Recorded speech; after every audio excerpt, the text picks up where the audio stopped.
Innahu min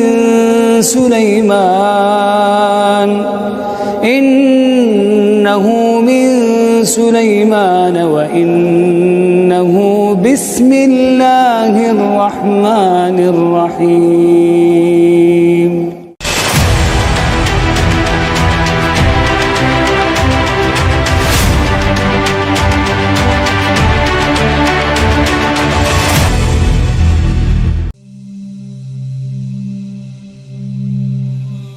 Assalamualaikum warahmatullahi wabarakatuh.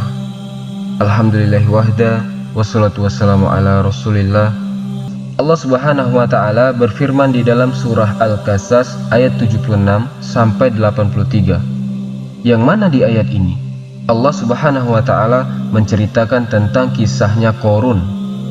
Allah subhanahu wa ta'ala menceritakan kisahnya orang ini, betapa dahsyatnya Qarun ini sampai sama Allah diceritakan di dalam Al-Quran. Disebutkan teman-teman sekalian, siapa Qarun ini? Qala A'mas anil Minhal bin Amr an Sa'id bin Jubair. Sa'id bin Jubair ini ulamanya tabi'in. An Ibni Abbasin radhiyallahu anhu qala, dari Ibnu Abbas radhiyallahu anhu berkata, kana Qarun ibnu Ami Musa alaihi salam. Qarun itu misananya Nabi Musa alaihissalam, berarti Qarun itu dari Bani Israel. Wa kaza qala Ibrahim an-Nakhai, berkata juga Ibrahim an-Nakhai, wa Abdullah bin Al-Harith bin Naufal wa Samad bin Har wa Qatadah wa Malik bin Dinar wa Ibn Jurayj. Ini banyak yang ngomong bahwasanya Qarun ini misananya Nabi Musa, anaknya pamannya Nabi Musa. Jadi Qarun itu namanya Qarun bin Yashar bin Kohis bin Lawi bin Yakub. Kalau Nabi Musa alaihissalam, Musa bin Imran bin Kohis bin Lawi bin Yakub. Jadi Nabi Musa sama Qarun itu kakeknya satu orang, namanya Kohis. Imran bapaknya Nabi Musa, dan sama Yashar bapaknya Qarun itu kakak adik. Inna Qaruna kana min qaumi Musa.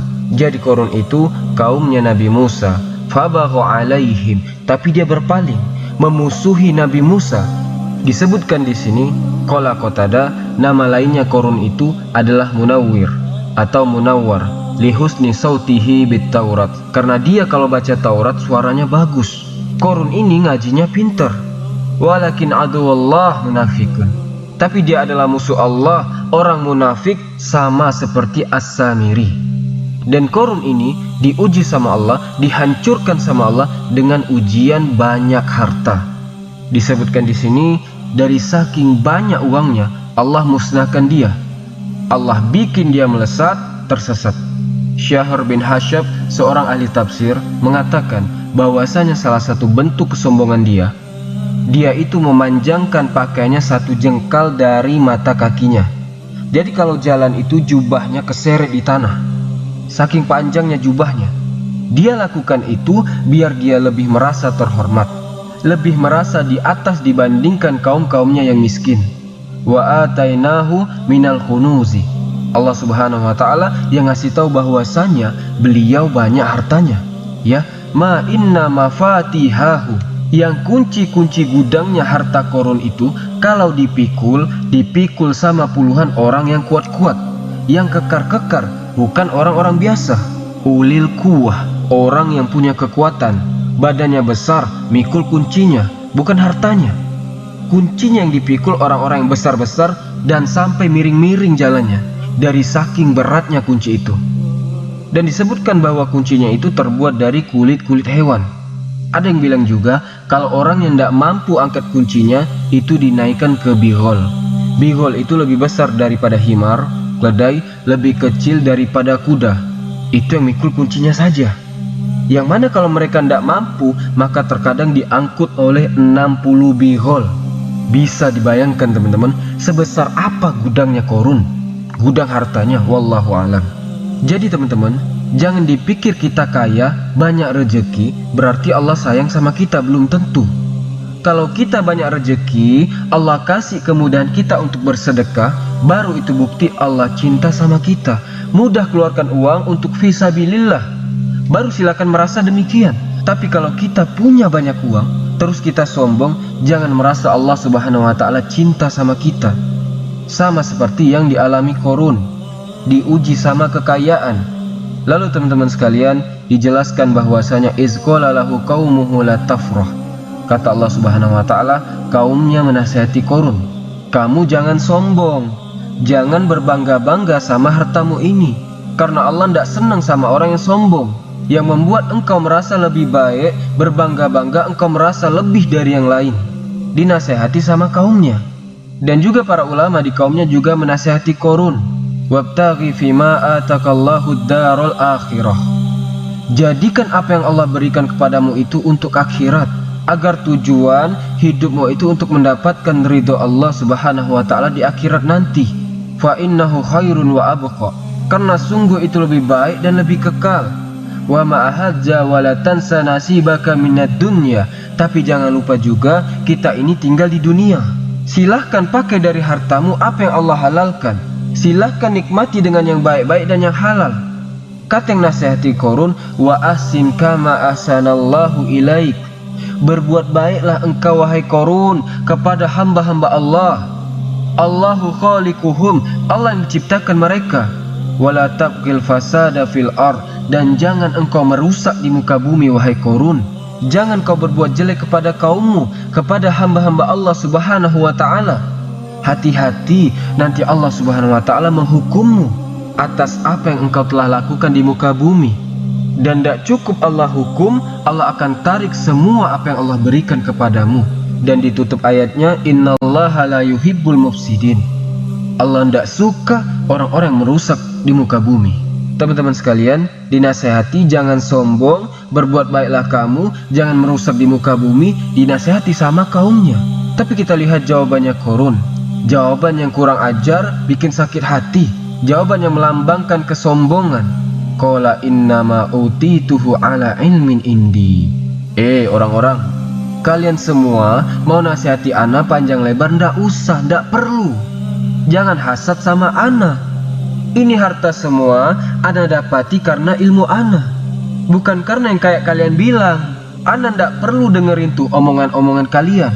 Jangan merusak di muka bumi, jangan sombong, jangan begini dan begitu. Sudah, ana ndak mau dengerin. Ndak ada gunanya buat ana. Karena sesungguhnya Allah Subhanahu wa Ta'ala ngasih ana ini semua karena Allah tahu ini semua emang ana berhak mendapatkannya. Dan kalau bukan karena Allah mencintai ana, Allah tidak akan berikan ini semua. Terlalu percaya diri. Tapi kemudian Allah Subhanahu wa Ta'ala tegur. Allah lanjutkan ayatnya, awalam ya'lam anallaha qad ahlaka min qablihi minal quruni man huwa asyaddu minhu quwwatan wa aksaru jam'an wa la yus'alu an dzunubihimul mujrimun. Kata Allah Subhanahu wa Ta'ala, apakah dia tidak tahu bahwasanya Allah Subhanahu wa Ta'ala sebelum Qarun itu sudah menghancurkan kaum-kaum yang lebih banyak hartanya daripada dia, yang lebih kuat badannya dari dia. Apakah dia tidak tahu? Kata Allah Subhanahu wa Ta'ala, bagaimana kaum Ad, kaum Samud dihabiskan semua sama Allah Subhanahu wa Ta'ala. Gunung diukir, teman-teman. Qarun bisa ndak ngukir gunung? Ndak bisa. Gunung diukir jadi istana. Kaum Ad bangun bangunan yang tinggi, iromazatil imad allati lam yukhlaq misluha fil bilad. Bangunan-bangunan yang tidak pernah diciptakan di muka bumi ini sebelumnya. Dia lebih berhak sombong dibandingkan Qarun. Tapi kata Allah, ana hancurkan semuanya. Kata Allah Subhanahu wa Ta'ala, jangan sombong. Allah hancurkan mereka dengan dosa-dosa mereka dan kesalahan mereka. Bahkan mereka lebih kuat daripada Qarun, lebih banyak hartanya, lebih banyak anak-anaknya. Kalau memang omonganmu benar wahai Qarun, yang hartanya banyak, anaknya banyak, dan punya kekuatan itu lebih dicintai sama Allah. Kalau memang dicintai Allah, kenapa sama Allah mereka dihancurkan semua? Berarti ini bukti bahwasanya harta, tahta, kuasa itu bukan bukti cinta Allah Subhanahu wa Ta'ala kepada hambanya. Wa qala ta'ala, Allah Subhanahu wa Ta'ala menceritakan setelah itu, fa kharaja ala qaumihi fi zinati. Suatu hari Qarun keluar dengan dandanan yang paling top, nyombongkan diri dia, baju yang paling bagus dipakai sama dia. Tidak cukup itu, pembantu-pembantunya, kendaraan-kendaraannya, bihol-biholnya, juga semua kunci-kunci hartanya itu dipikul oleh bodyguard-bodyguardnya dia. Dikeluarkan semua sama Korun, keluar dari kerajaannya berjalan. Falamma ra'ahu, orang-orang saat melihat Korun seperti itu, tamannau alau kana mislahu. Orang-orang melihat, oh enak ya jadi Korun, banyak hartanya. Bisa ndak ya ana jadi seperti Korun, bergelimang harta? Saat alim-alimnya Bani Israel, ulama Bani Israel pada waktu itu mendengar perkataan kaumnya seperti itu, wailakum sawabullahi khairul liman amana wa amila salihah. Subhanallah, celakalah kalian. Apa maksud kalian ngomong begitu? Sawabullahi khairul liman amana wa amila salihah. Sungguh balasan Allah itu yang lebih baik bagi siapa-siapa yang bertakwa, beriman kepada Allah Subhanahu wa ta'ala dan beramal soleh. Itu lebih kekal di akhirat dan lebih tinggi apa yang kalian lihat yang ada pada Korun sekarang.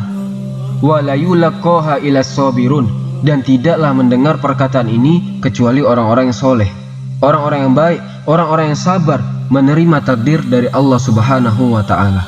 Qala Allah ta'ala fa khassafna bihi wa bidarihil arda fama kana lahu min fi'ati yansurunahu min dunillahi wa ma kana minal muntasirin.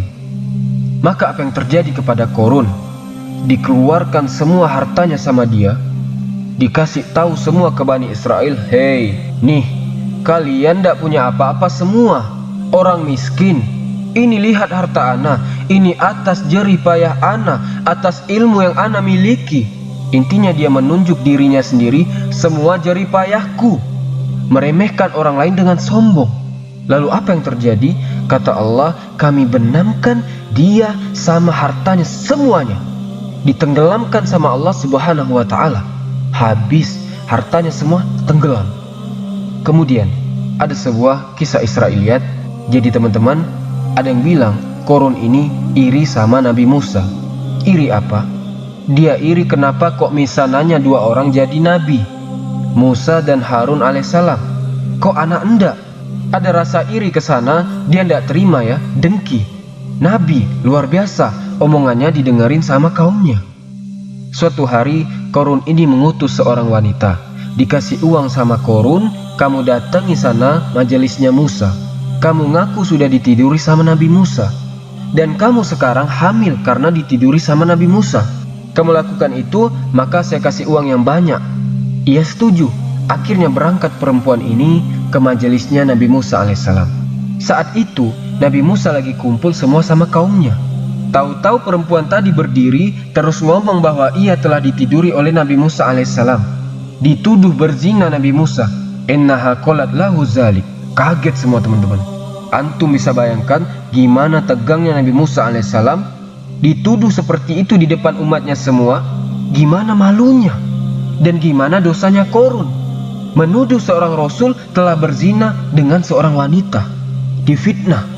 Lalu teman-teman sekalian, apa yang dilakukan oleh Nabi Musa alaihissalam? Fasola rakaataini, tunggu kata Musa, solat Nabi Musa 2 rakaat teman-teman sekalian. Selesai solat, didatangi sama Nabi Musa perempuan ini, disuruh bersumpah. Berkata Nabi Musa, apakah benar perkataanmu? Bersumpahlah atas nama Allah. Kenapa kok kamu bisa ngomong sekeji ini? Perempuan ini langsung ketakutan.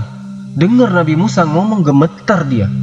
Akhirnya wanita ini ngaku di depan semua orang yang mendengar pada saat itu bahwa ini semua skenario dan Korun lah yang telah membayarnya untuk melakukan itu.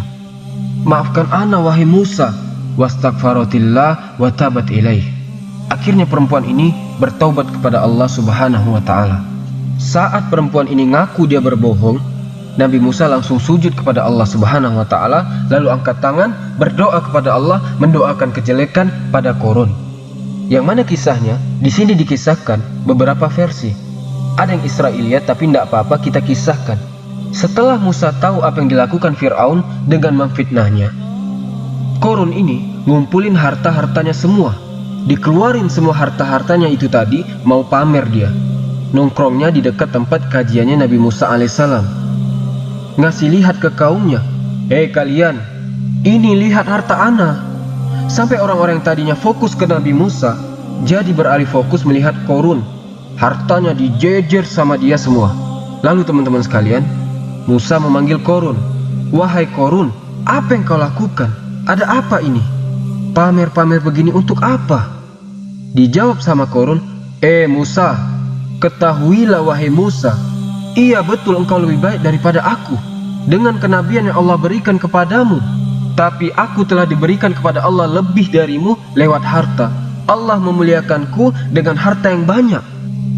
Lihat Korun, dari saking tidak mau disaingi sama Nabi Musa, jadi saking dengkinya dia, ditantang lagi sama Korun. Musa, kalau kamu mau, silahkan kamu doakan ana kejelekan.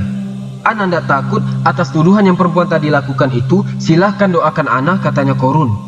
Baiklah Korun, kalau itu keinginanmu, kata Nabi Musa, siapa yang mau doa duluan? Ana atau kamu? Ana, kata Korun. Baiklah, kata Nabi Musa. Lalu Korun mendoakan kejelekan bagi Musa alaihissalam. Ia berdoa tapi tidak terjadi apa-apa. Bingung Korun. Qala Musa, berkata Nabi Musa, apakah sudah selesai doamu? Iya sudah, kata Korun. Giliran ana yang berdoa, katanya Nabi Musa alaihissalam. Nabi Musa angkat tangan, teman-teman sekalian. Kita dengar doanya. Allahumma, ya Allah, murul ard, perintahkan bumi, faltu'tini al-yaum, agar bumi ini hari ini saja taat kepadaku. Ya Allah, bilang sama bumi, tolong perintahkan bumi untuk taat kepadaku hari ini saja. Kata Allah Subhanahu wa ta'ala, sudah aku perintahkan wahai Musa, silahkan. Sekarang bumi ini sudah taat sama kamu, perintahkanlah. Faqala Musa ya ar, khuzihim. Wahai tanah, ambil semuanya. Fa'aqdadhum ila aqdamihim. Itu tanah, teman-teman sekalian, naik dipegang kakinya Korun sama tanah. Tidak bisa bergerak dia. Summa qala khuzihim. Lagi kata Nabi Musa, ambil lagi, masuk ke dalam sampai ke lututnya, masuk ditarik sama bumi. Summa ila manakibihim. Lagi kata Nabi Musa, masuk sampai ke bahunya, tenggelam.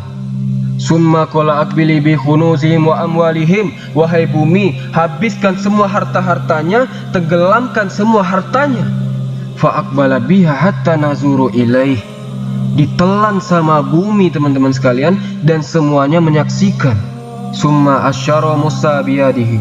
Lalu Nabi Musa ngasih tanda pakai tangannya, ishabu bani Lawi fastawat bihimul ard. Pergilah engkau wahai anak cucunya Lawi, itu petinggi-petingginya, kakek-kakeknya Nabi Musa, yang mana itu juga termasuk dari kakeknya Korun yang tersisa. Selain Nabi Musa, yaitu Korun, yang satu darah sama Nabi Musa karena misananya, ishabu bani Lawi. Sudah selesai, fastawat bihimul ard. Sampai tidak ada sisanya, semuanya terbenam di bawah bumi. Wa an ibni Abbasin, Ibnu Abbas radhiyallahu anhu mengatakan, qasafa bihim ilal ardi sabi'ah. Sama Allah, Korun dan harta-hartanya ditenggelamkan sampai ke kerak bumi yang ketujuh. Sebagaimana langit ini ada 7 lapis, teman-teman, bumi juga ada 7 lapis. Korun itu ditenggelamkan sama Allah Subhanahu wa ta'ala di lapis bumi yang ketujuh, di keraknya bumi. Wa makanu lahu min fi'atin yansurunahu min dunillah. Dan lihat sekarang, tidak ada satupun orang yang bisa menolong dia. Wa makana minal muntasirin. Dan bukanlah dia termasuk orang-orang yang menang. Habis semua, teman-teman sekalian, dan itu disaksikan sama kaumnya Nabi Musa. Jadi kaumnya Nabi Musa ini melihat itu semua berkali-kali. Lihat Fir'aun sama bala tentaranya habis tenggelam. Lihat Korun sama hartanya semua tenggelam di muka bumi. Itu keistimewaan yang Allah Subhanahu wa ta'ala berikan kepada Bani Israel. Tapi mereka tidak sadar-sadar, tidak pernah belajar dari apa yang sudah terjadi. Akhirnya yang tadinya iri sama Korun, nyesel nih mereka. Akhirnya bersyukur kepada Allah Subhanahu wa ta'ala, diselamatkan dari apa yang dialami oleh Korun, punya harta banyak. Mereka mengatakan, laula ammanallahu alaina lakasafa bina wa ka'annahu la yuflihul kafirun. Kalau bukan karena Allah Subhanahu wa ta'ala membantu menjaga kita semua, mungkin kami semua ini sudah ditenggelamkan. Dan tidaklah kalian melihat orang-orang kafir itu tidak akan pernah jaya di muka bumi ini, apalagi di akhirat nanti. Wal aqibatu lil muttaqin. Dan selalu ujungnya nanti yang menang adalah orang-orang yang bertakwa kepada Allah Subhanahu wa ta'ala. Jadi ini peringatan buat kita semua, teman-teman, dan buat siapapun yang mendengar kisah Korun ini. Jangan sombong, jangan terlalu percaya diri. Dikasih badan sehat, gunakan untuk hal yang benar. Dikasih uang dan harta yang banyak, gunakan ke jalan yang benar. Teman-teman, jangan kira jika kelak kalian punya uang banyak, kalian akan bisa sedekah lebih banyak. Semua itu adalah taufik dari Allah yang Allah berikan kepada siapa yang Allah inginkan. Maka mintalah kepada Allah agar selalu diberi taufik dan hidayahnya untuk melaksanakan ketaatan-ketaatan dan amal soleh. Karena teman-teman, nyatanya tak semua yang kaya bisa bersedekah. Ia tak mampu untuk bersedekah, takut kekurangan harta, padahal demi Allah, orang dermawan, orang yang rajin bersedekah, tidak mungkin Allah membuat ia miskin, tidak mungkin. Malah hartanya akan diberkahi dan terus ditambah oleh Allah. Semoga video ini bermanfaat. Wallahu ta'ala a'lam. Subhanakallahumma wa bihamdika asyhadu an la ilaha illa anta astaghfiruka wa atubu ilaik. Assalamualaikum warahmatullahi wabarakatuh.